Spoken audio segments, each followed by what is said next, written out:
There's been an update on the Ford F-150 electric pickup truck, and I think you may not have heard about it because, well, I haven't seen anyone report this information.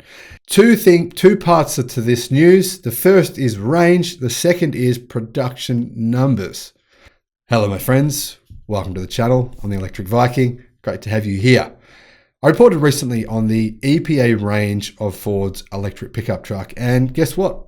That was actually wrong. While one part of it was right, one part was wrong.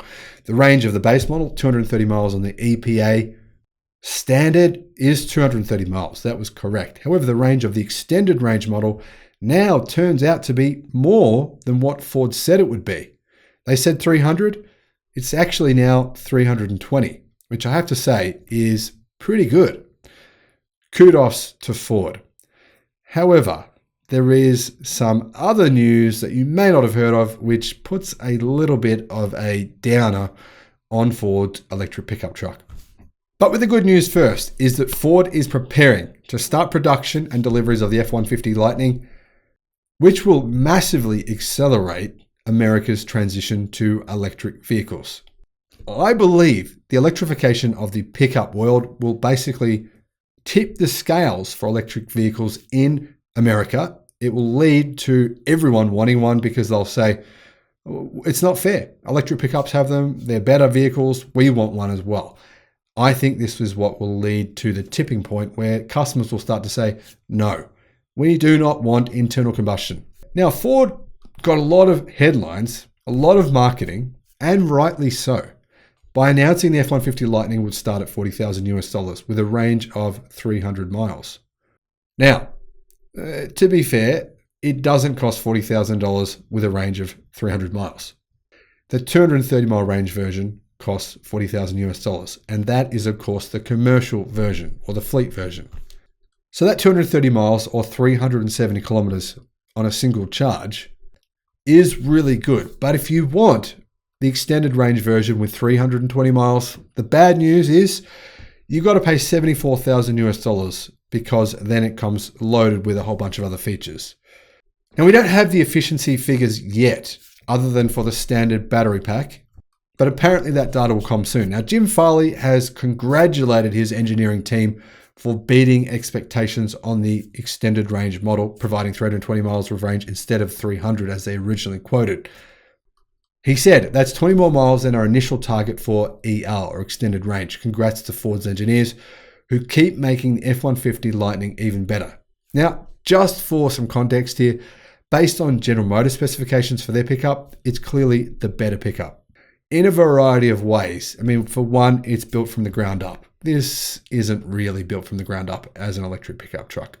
That's not to say it's not a good vehicle. Clearly it is. But there is one big issue here that no one's really mentioning. That is that word I'm hearing. The rumors are Ford only intends to make 1,000 of these this year in the $40,000 price model range. So in other words, you can't get one because Ford have 200,000 pre-orders, right? 200,000. And that's only because they stopped taking pre-orders. They probably have 300,000 by now if they hadn't have stopped taking pre-orders. And they only intend on making 1,000 this year in the $40,000 price model. So in other words, you can't get one. So the reality is, right, the $74,000 US version, it's not really worth it. That's a lot of money for a vehicle, $74,000 US. You can almost buy two of the standard range model for that price. But if people will pay the $74,000 US, then go for it, Ford. You guys need to make as much money as possible in order to fund your EV factories. So I'm all for it. And realistically, I guess we all knew, didn't we, that the $40,000 price was really just a marketing price point to get people to switch to electric, or at least to start thinking about it. And considering the fact that this vehicle will definitely save customers money by not having to buy overpriced fossil fuels, gasoline, and diesel, that's a big win. It's a big win for customers. It's a big win for the environment. Now, hopefully Ford can scale up production quickly. One of the things I think Ford's good at doing is scaling production. However, Legacy Auto has really been struggling to scale production of EVs. Really, no one has been able to do it successfully yet.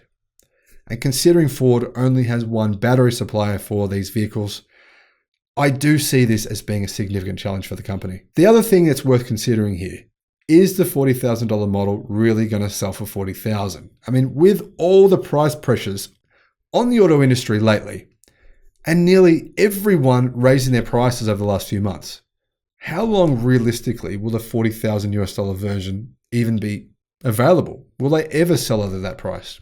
I don't know. I'm asking you, what do you think? Now, this isn't me blaming Ford, but I'd be very surprised if they don't raise the price on that version by at least $5,000 US within the next few months. But that's just my take. Do you think they'll raise the price? Let me know what you think in the comment section below. Realistically, I think the $40,000 price model was just a very clever marketing ploy from Ford, and I have said this now for quite some time. That said, if it works and it gets more people into electric cars, I'm all for it. Thanks for watching the channel, and I'll see you again on the next video. Bye-bye.